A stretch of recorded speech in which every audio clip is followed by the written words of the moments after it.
우리 한 번 더 우리 옆에 있는 분들과 인사합시다. 하나님의 나라를 소망합시다. 네, 또 하나님의 나라를 사모합시다. 네, 맞습니다. 우리는 하나님의 나라를 소망하고 또 하나님의 나라를 사모하는 자들입니다. 여러분, 그렇다면 이 하나님의 나라, 이 하나님의 나라에 대해서 여러분은 어떻게 이해하고 계십니까? 오늘 말씀은 2025년도 우리 교회 비전 선포의 날입니다. 그래서 2025년도 우리 타이틀 주제가 바로 하나님의 나라를 구하라 라는 말씀인데요. 여러분이 하나님의 나라에 대한 이해가 필요한 것 같아요. 여러분, 하나님의 나라에 대한 중요한 신학적 표현이 있습니다. 이런 표현이 있는데요. 하나님의 나라는 이미 임했습니다. 그러나 아직은 완성된 하나님의 나라는 도래하지 않았습니다. 이건 무슨 말이에요? 도대체 무슨 말입니까? 하나님의 나라가 왔다는 거예요? 안 왔다는 거예요? 이미 임했다 그러기도 하고 도래하지 않았다 그러고. 그래서 이것을 하나님 나라의 현재성과 또 미래성이라고 표현하기도 합니다. 혹시 여러분 생각 속에 이 하나님의 나라 하면은 내가 앞으로 갈 천국에 대한 생각만 가지고 계시다면 물론 틀린 것은 아닙니다만 하나님의 나라에 대해서 절반은 알고 계시는 거지만 그 절반은 모르고 있는 것과 같다라고 말씀드릴 수 있을 것 같아요. 한번 살펴볼게요. 첫 번째, 하나님의 나라는 이미 임했다. 먼저 살펴봅시다. 이 말씀 가운데에는 이 잃어버린 하나님의 나라가 하나님의 주권적 통치와 다스림으로 다시 세워지는 그 하나님의 나라의 완성에 대한 이야기가 이 성경 전체에 깔려 있는 것을 보게 됩니다. 예수님께서도 이 땅에서 하나님 나라에 대해서 선포하셨죠. 하나님 나라에 대해서 끊임없이 가르쳐 주셨습니다. 그러면서 이런 고정관념, 또 오해를 벗어버릴 수 있도록 또 예화를 통하여서 또 끊임없이 제자들에게 가르치셨고 또 따라다녔던 무리들에게 하나님의 나라에 대해서 말씀하셨습니다. 사도행전 1장 6절에 보면 심지어 예수님 가까이에서 예수님을 지켜보았던 제자들도 이 하나님의 나라 하면 앞으로 도래할 것에 대한 생각을 가지고 있었어요. 이 하나님의 나라에 대한 오해가 있었기 때문에 예수님이 이제 곧 승천하시는데도 불구하고 이렇게 묻는 거예요. 주님께서 이스라엘에게 나라를 되찾아 주실 때가 바로 지금입니까? 라고 말했죠. 예수님께 헌신된 제자들조차도 이 하나님의 나라에 대해 제한적으로 알고 있었고 오해가 있었던 것을 보게 됩니다. 그러나 사실 제자들이 이렇게 생각할 수밖에 없었던 것은 당시 유대인들의 전통과 또 역사와 또 경험과 이 가르침 속에는 이 하나님의 나라에 대한 이 개념이 이렇게 편협적으로 지역적으로 제한되어져서 가르쳐져 왔기 때문에 예수님의 제자들이 이런 오해를 하고 있었던 것은 당연했습니다. 그래서 예수님께서 이 땅에 오셔서 하나님 나라에 대해서 말씀하셨던 것이죠. 사랑하는 여러분, 그럼 여러분 이것을 기억하셨으면 좋겠어요. 우리가 기억해야 될 것은 바로 예수님의 그 십자가의 완전한 승리 때문에 하나님의 나라는 이미 우리 가운데 임한 줄 믿으시길 바랍니다. 하나님의 나라가 우리 가운데 이미 임했어요. 예수님께서도 누가복음 17장에 보면 분명히 말씀하셨어요. 우리 같이 함께 읽어볼까요? 시작. 또 보아라, 여기에 있다 또는 저기에 있다 하고 말할 수 없다. 하나님의 나라는 너희 가운데 있다. 제가 관주를 빼뜨리지 않고 옆에다 넣었는데요. 너희 가운데 있다. 너희 안에 있다. 이렇게 예수님께서 말씀하셨어요. 하나님의 나라가 너희 안에 있다라고 말이죠. 사도 바울도 골로새서 1장에 보면 이미 우리를 하나님의 나라로 옮겨서 그 나라 안에 있다라고 말씀하는데요. 아버지께서 우리를 암흑의 권세에서 건져내셔서 자기의 사랑하는 아들의 나라로 옮겼다. 우리를 그 나라로 옮겼다라고 말씀하고 있죠. 여러분, 이것을 우리가 어떻게 이해해야 될까요? 여러분, 하나님의 나라를 공간적으로만 이해해서는 안 됩니다. 하나님의 통치는 단순히 어떤 영역을 말하는 것이 아니라 하나님의 지배, 즉 하나님의 어떤 주권이라는 측면에서 우리가 바라볼 수 있어야 한다는 거예요. 그래서 하나님의 나라는 하나님의 통치와 구원으로서 하나님께서 당신의 백성들을 돌보시고 또 구원하시는 그 하나님의 모든 영역을 말할 수 있다라는 겁니다. 좀 말이 어렵죠. 좀 쉽게 표현하면 이렇습니다. 내 마음, 내 생각, 또 이 내 삶이 하나님의 주권 아래 하나님의 다스림을 받고 산다. 그것이 결국 무엇이라고요? 내 안에 하나님의 나라가 임한 삶이다. 좀 이해가 되시나요? 내가 하나님의 주권 아래 하나님의 다스림을 받으며 살고 있다. 그것이 곧 내 안에 하나님의 나라가 이미 임했다라는 것이죠. 그래서 서울 장신대 박수암 교수님은 하나님의 나라를 이렇게 정의했어요. 제가 이 정의를 읽고 참 마음에 깊이 담아두었던 내용인데요. 우리 같이 함께 읽어볼까요? 함께 읽습니다. 시작. 하나님의 통치와 구원으로서 인간의 일들 가운데 효과적으로 나타나는 그분의 통치이다. 그리하여 하나님의 의지가 실현되는 것, 그분의 행동 즉 하나님의 사랑, 긍휼, 능력, 지혜, 의와 구원 등이 실현되는 것을 의미한다. 그러니까 하나님의 나라는 어떤 하나님의 나라와 이 통치는 영역에 제한된 것이 아니라 하나님의 다스림이 미치는 곳, 하나님의 주권으로 이해할 수 있어야 된다는 것입니다. 여러분 이해가 되십니까? 하나님의 다스림이 미치는 그 모든 곳이 다 하나님의 통치가 있는 곳이다. 여러분의 심령 가운데 하나님의 다스림이 미치고 있다. 여러분은 하나님의 통치를 받고 있는, 하나님의 나라가 여러분 안에 이미 임하게 된 줄 믿으시기 바랍니다.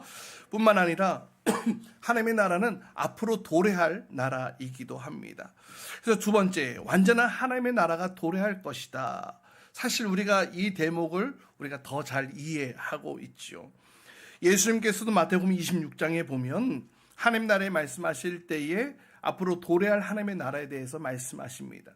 그래서 예수님께서 앞으로 도래할 그 나라에서, 그곳에서 당신의 백성들과 함께 먹고 마시게 될 날이 올 것이다. 도래할 하나님의 나라에 대해서 말씀하셨어요. 뿐만 아니라 우리가 너무나 잘 알고 있는 요한계시록의 수많은 천국에 대한 그림들, 이것을 통하여서 하나님의 나라가 이렇지. 사실 대부분의 우리 성도님들은 이 계시록에 있는 말씀을 통해서 하나님의 나라의 모형을 아마 그리셨을 거라고 생각되어집니다. 바로 새 하늘과 새 땅이죠. 우리가 앞으로 가게 될, 또 우리 가운데 앞으로 도래하게 될 그 하나님의 나라.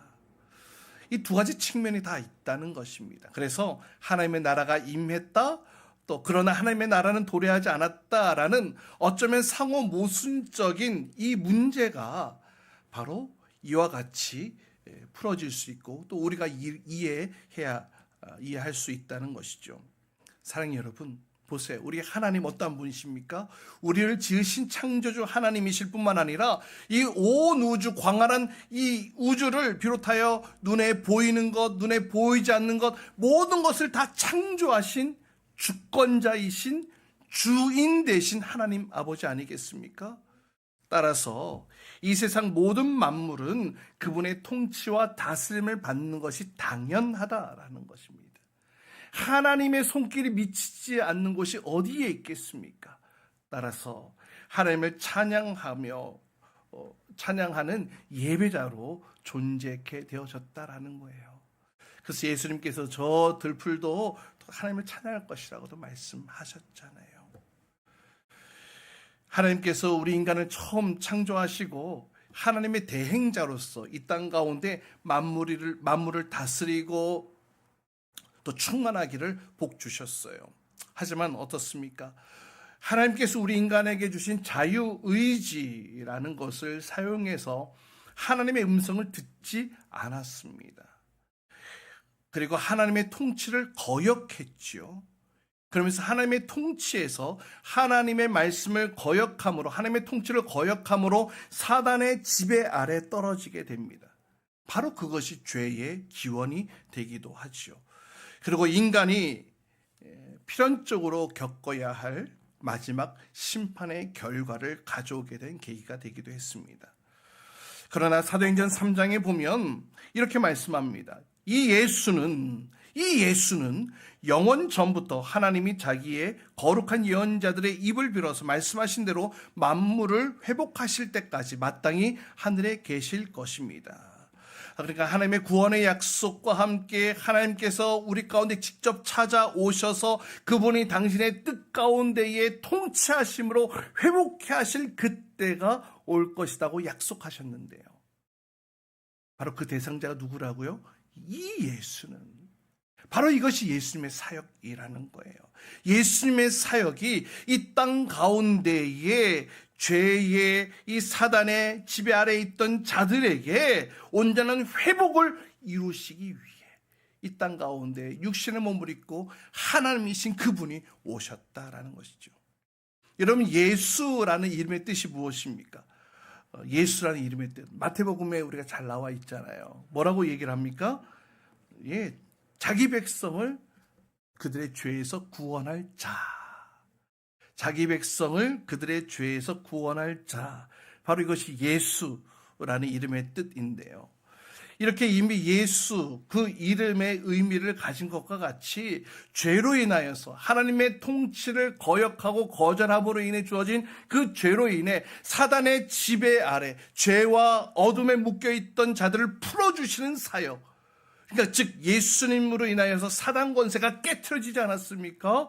그리고 그 사단의 통치가 무너지지 않았습니까? 그리고 하나님의 통치, 하나님의 나라가 회복되어지게 했던 그 사역을 이루시기 위해 예수님께서 이 땅에 오신 것입니다. 예수님이 이 땅에 오신 이유가 무엇입니까? 나를 구원하시기 오셨습니다. 물론 이 말도 맞습니다. 그러나 좀 더 크게 하나님의 그 계획 가운데 본다면 이렇게 말씀할 수 있을 것 같아요. 하나님께서 당신의 백성들의 모든 죄로부터 사단의 지배 아래 묶여있던 그 묶음으로부터 자유케 하고 하나님의 나라가 회복되어지는 사역을 이룰 수 있도록 오셨다라는 거죠. 우리 안에 하나님의 나라가 임하도록, 우리 안에 하나님의 나라가 회복되어지도록, 바로 그 정점이 바로 십자가의 사건이라는 것입니다. 예수님께서 십자가에 처형당하여 죽으셨죠. 그리고 말씀하신 대로 3일 만에 부활하셨습니다. 바로 사단의 사망 권세를 무너뜨리시고 이기시고 살아나심으로 최후 승리자가 되어주셨죠. 할렐루야. 그리고 그 최후종적으로 교회가 승리할 것을 약속하셨습니다. 베드로에게 그렇게 말씀하셨죠. 마태복음 16장에 보면 이렇게 말씀합니다.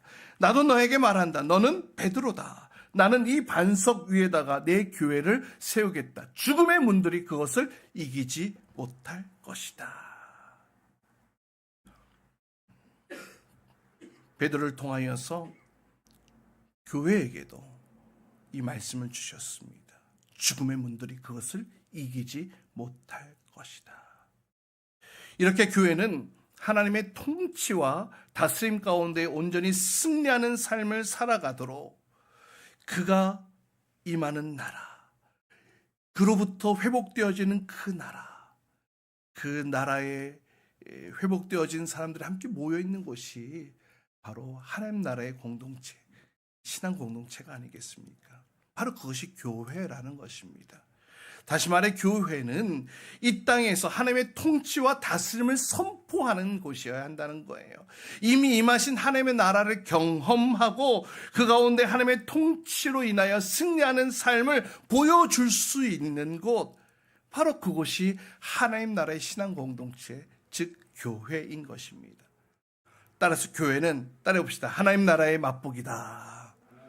예, 교회는 하나님 나라의 맛보기인 거예요.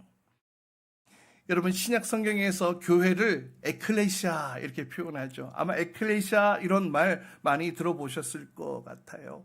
그 뜻이 무엇이냐면 불러냄을 받은 자들, 불러냄을 받은 자들, 이런 의미를 가지고 있습니다. 교회를 왜 에클레시아라고 표현을 했느냐? 하나님의 통치와 다스림 가운데로 불러냄을 받은 자들이기 때문에 그런 거예요.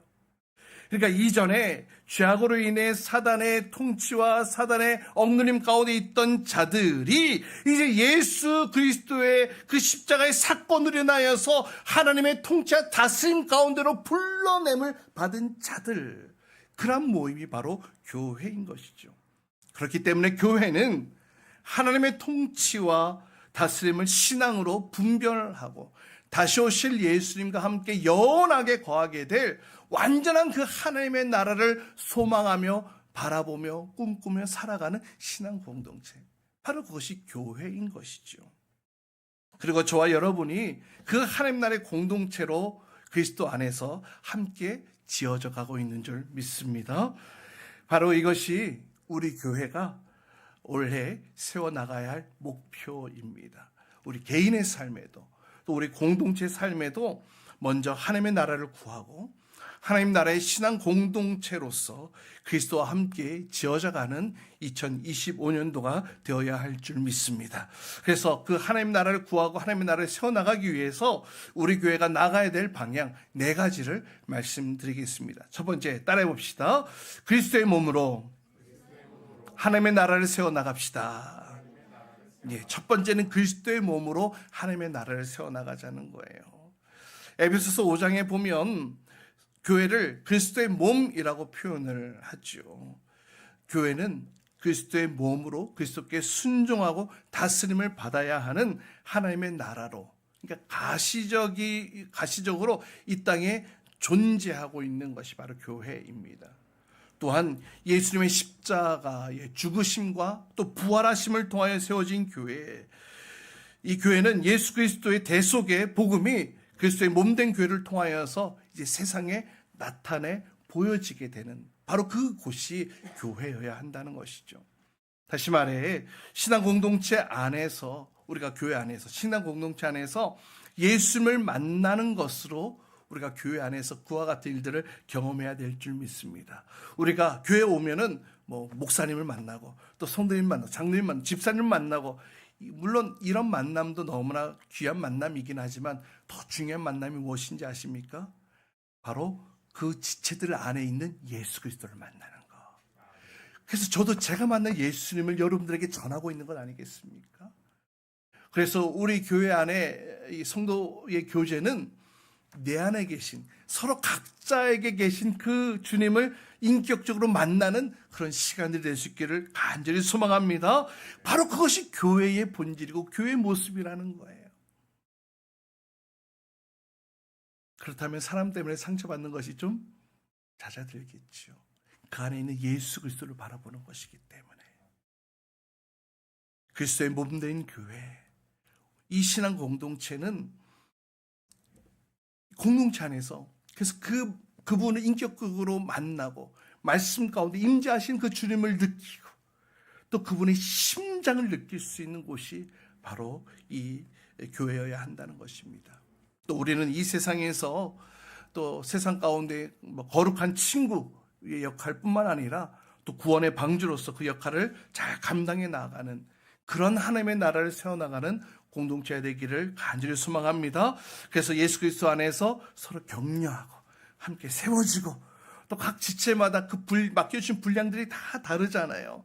그 모든 것들이 다 사랑 안에서 버무려짐으로 우리가 하나님의 나라를 세워나가는 것입니다. 각자 주어진 은사도 다릅니다. 각자에게 주어진 은사가 다 달라요. 또 섬김의 위치도 다 다르죠. 그러나 우리가 한 가지 목표를 가지고 함께 지어져 갑니다. 바로 하나님의 나라를 세워나가는 자로 우리가 이 땅 가운데 부름받은 자들 것이죠. 바로 우리가 부름받은 자로서 사랑 안에서 함께 세워져 가야 할 줄 믿습니다. 두 번째 따라해 보십시오. 하나님의 성전으로서 하나님의 나라를 세워나갑시다. 두 번째는 하나님의 성전으로서 하나님의 나라를 세워나가자는 겁니다. 에베소서 2장에 보면 교회를 또 지어져가는 성전이다 이렇게 표현하고 있는 것을 보게 됩니다.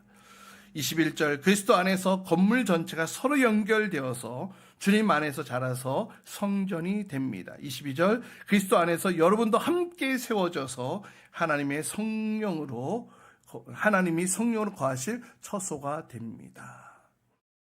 이것은 믿음의 공동체인 교회를 건축물인 성전에 비유한 것인데요. 교회가 하나님의 성전, 또 성령의 전이 될 수 있는 이유가 무엇입니까? 고린도전서 3장에 나오잖아요. 그 이유는 성령님을 마음에 모셔드린 사람들이 모여 있는 곳이 바로 교회이기 때문에. 그래서 교회가 하나님의 성전, 또 성령의 전이 될 수 있는 것입니다. 따라서 예수 그리스도를 주로 고백한 하나님의 백성들은 그 자체로도 거룩한 성전이 되어지는 것입니다. 그렇기 때문에 교회 공동체는 그 하나님의 거룩한 성전들이 모여서 이 땅 가운데 하나님의 나라를 보여주는 그 사명이 주어진 줄 믿으시길 바랍니다. 성령의 인도함을 받아 그 진리 대신 성령님을 따라 살아가고 또 이 땅 가운데 거룩하고 순결한 사명을 감당하는 자로 저와 여러분을 불러내셨어요. 뿐만 아니라 열방과 세계 가운데에 하나님의 나라가 끊임없이 선포되어지도록, 그래서 하나님의 통치와 하나님의 다스림 가운데에 지어져가는 그 하나님의 나라가 될 수 있도록 우리 공동체를 그렇게 묶어주셨다라는 겁니다. 그런 모습으로 세워져갈 수 있기를 소망합니다. 세 번째로 또 따라해 봅시다. 하나님의 신부로서 하나님의 나라를 세워나갑시다. 세 번째는 하나님의 신부로서 하나님의 나라를 세워나가자는 것입니다. 구약 성경에 보면 이사야 말씀에 보니까 하나님 자신을 남편으로 표현하고 또 자신의 백성들, 이스라엘 백성들을 신부로 표현하고 있는 것을 보게 됩니다. 구약 성경에 여러 구절에 이런 표현이 나오고 있는 것을 보게 됩니다. 또 신약 성경에도 계시록에 보니까 동일하게 예수 그리스도를 주로 고백하는 교회를 그리스도의 신부다 이렇게 표현하고 있죠. 교회를 신부라고 말이죠. 이러한 표현은 신랑이신 그리스도께서 신부된 교회를 지극히 사랑하는 것과 또 신부된 교회는 신랑 대신 그리스도께 신앙과 순결의 정절을 지키는 일로서 그리스도께 온전히 헌신해야 됨을 보여주고 있는 말씀입니다. 그렇기 때문에 신부로서의 교회라는 것은 하나님의 나라를 세워나가는 아주 중요한 지렛대가 되어집니다. 이것이 무너지면 다 무너지거든요. 이것이 무너지면 하나님의 나라 세워갈 수가 없습니다. 예수님께서 교회를 위하여서 자신의 모든 것을 내어주셨던 것처럼 그렇게 교회를 사랑하셨잖아요. 그것으로 구원의 놀라운 완성이 이루어지지 않았습니까? 그래서 오늘날 그 하나님의 신실한 은혜가 오늘날 이 땅에 있는 모든 교회들의 소망이 되어진 것이기도 합니다. 따라서 이러한 예수 그리스도를 신부로서 진정한 예배와 마음을 다한 사랑과 충성으로 그것이 우리의 정체성이 되어 그 정체성으로 바로 세워나가게 될 때 우리를 통해 하나님의 나라가 세워져 가게 되는 줄 믿습니다. 우리가 하나님의 그리스도의 신부로서 교회를 하나님의 나라를 세워나가야 되겠습니다. 마지막 네 번째입니다. 한번 따라해 봅시다. 하나님의 군사로서 하나님의 나라를 세워나갑시다. 하나님의 군사로서 세워나가자. 여러분, 마지막 시대를 살아가고 있는 이 교회, 사실 성도님들 정말 치열한 삶의 공방들이 이어져 가는 것을 보게 됩니다. 악한 마귀, 악한 영들이 지속적으로 성도들을 공격하는 것을 보게 됩니다. 그렇기 때문에 교회는 하나님의 군사로서 영적 전쟁의 최전방에 있는 신앙 공동체다, 이렇게 말씀드릴 수 있을 것 같아요. 여러분, 최전방에서 싸우는 군인들, 그들에게 무기가 있어야 되겠죠. 우리에게는 어떤 무기가 있습니까? 하나님의 전신갑주가 있는 줄 믿습니다. 그 하나님의 전신갑주를 입고 싸워 나가야 할 줄 믿습니다. 또 우리에게는 또 강력한 무기가 하나 있습니다. 그것은 바로 기도입니다. 하나님의 능력으로 싸워나가는 기도는 바로 우리에게 주신 가장 강력한 영적 무기이기도 합니다.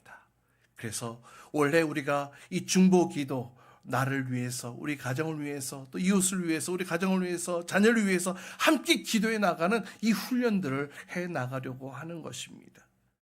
주님 안에서 강력한 힘으로 대장 되신 예수님을 따라, 그 예수 그리스도를 따라 하나님의 전신갑주로 무장하고 기도로 무장해 승리해 나가는 그렇게 하나님의 나라를 세워나가는 저와 여러분 될 수 있기를 주님의 이름으로 축복합니다. 사랑하는 여러분, 2025년도 우리 교회 하나님의 나라를 구하고 하나님의 나라를 세워나가는 공동체로서 이 교회의 본질을 회복하기를 원합니다. 우리가 처한 시대, 이 환경 너무나 혼탁해요. 너무나 혼미해요. 무엇이 진리인지 무엇이 맞고 그런지 정말로 헷갈리는 이 시대에 우리에게 주신 온전한 진리 되신 말씀만을 붙들고 이 땅 가운데 거룩한 영향력을 끼치는 공동체가 되길 소망합니다. 또 여러분, 이 세상의 가치관으로부터 우리 자녀들, 우리 다음 세대를 보호해야 되지 않겠습니까? 무엇으로 보호하겠습니까? 여러분의 지식으로요? 여러분의 안목으로요? 아니요. 말씀으로 우리 자녀들을 보호해야 됩니다. 그러기 위해서 우리가 말씀을 알아야 됩니다. 원래 그래서 말씀을 더 깊이 읽고 연구할 수 있도록 또 여성경 읽어지는 이 과정을 통하여서 우리 안에 이 말씀의 무장을 세워나가는 일들을 하려고 합니다. 더 나아가서 내가 이 말씀으로 무장되어서 이 땅 가운데 선한 영향력, 하나님의 나라를 세워나가야 되지 않겠습니까? 하나님의 군사로서 하나님의 나라를 세워나가는 저희 여러분들 수 있기를 주님의 이름으로 축복합니다. 네 가지를 말씀드렸습니다. 첫 번째는 무엇으로요? 그리스도의 몸으로서 하나님의 나라를 세워나가고, 두 번째는 하나님의 성전으로서 하나님의 나라를 세워나가고, 세 번째는 하나님의 신부로서 하나님의 나라를 세워나가고, 네 번째는 하나님의 군사로서 하나님의 나라를 세워나가는, 변해가는 시대 속에 하나님의 백성된 올바른 정체성을 가지고 우리가 살아가야 되겠습니다. 참 생명을 주신 예수 그리스도 앞으로 또 많은 영혼들이 나올 수 있도록 그렇게 하나님의 나라를 세워나가고 하나님의 나라를 확장해 나가고 하나님의 나라를 이루어나가게 되는 2025년도 우리에게 공동체가 되기를 주님의 이름으로 축복합니다.